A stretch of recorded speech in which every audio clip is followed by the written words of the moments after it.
Hi, I'm Deli Dutton, and today I thought I'd make a location based off of my Dungeons and Dragons tarot deck.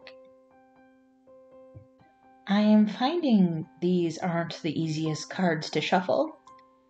They've kind of got a grippy texture, and I don't want to bend them because they're pretty. But it's fine. I came up with an upside down 8 of charisma, which stands for paying attention and doing simple things well. A sort of slow and steady pace. It has a smith at an anvil hammering a sword. She's focused on her work. Next, I got a 2 of charisma, which stands for the ability to manage time with grace and ease by getting clear on priorities. This has a tiefling sitting as she reads and drinks tea, the steam of which seems to be summoning an imp. And last, I got a 6 of intelligence, which stands for freeing yourself from burdens and old ways of thinking. This has an elf striding forward from an ethereal world into a bright, vibrant world. I think this tells a pretty clear story of someone stuck in their ways, learning to prioritize, and then prospering. I have these little word cards. They're meant to be used for studying, but I thought the grid would be neat for making little map ideas. Of course, I'd need to scan them and blow them up bigger to actually use them.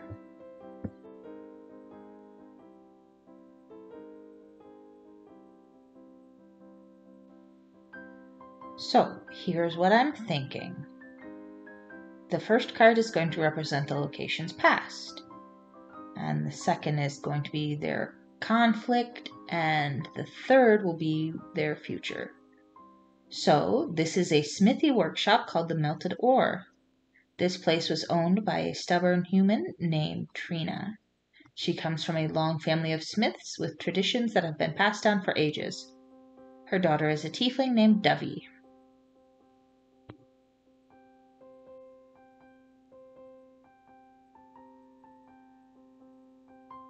Trina has never allowed magic in her shop.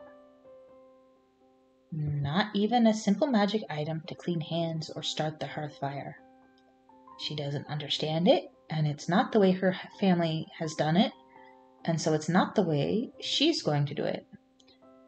Tradition is important to her, and she's afraid magic will destroy everything her family has worked for.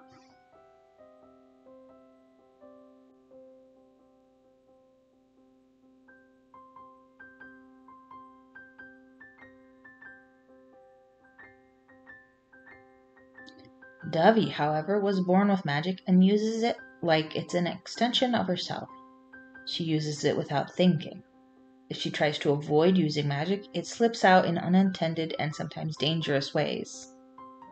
It's further complicated because Dovey loves working in the forge and is shaping up to be quite skilled.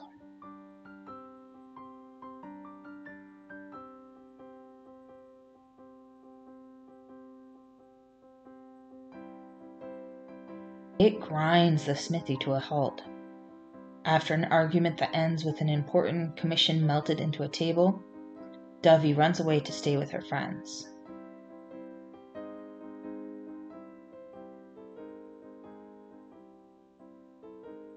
At first, Trina thinks this confirms that magic does not belong in the Melted Ore, and that there was a reason it was not part of her family's traditions. But as she stumbles across some old family notes, she realized that an uncle discovered one technique, and a great-grandfather had a slightly different style of hilt than his grandfather. And she hadn't ever pulled off a technique that her great-aunt had used.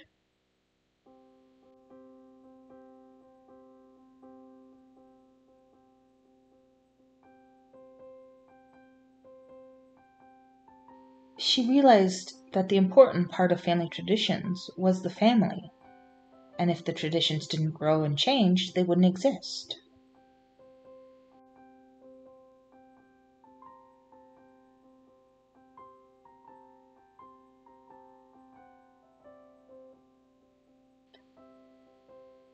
Trina sorted out her priorities. Dovey is her child, and just because she doesn't understand and has never used magic in her craft, doesn't mean that there isn't space for it. So she goes to Dovey and apologizes and explains how she was wrong. Trenna agrees to allow magic in the smithy. Dovey asks to find a tutor who can help her control her magic, feeling guilty about blowing up. It seems like an appropriate safety measure, so Trenna agrees.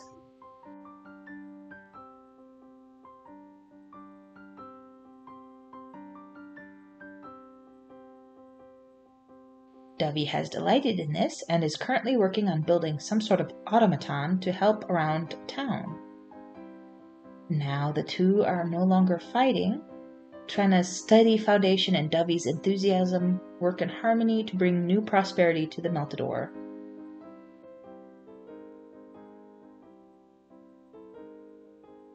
Thanks for watching. Like and subscribe to continue on this art journey with me. Bye!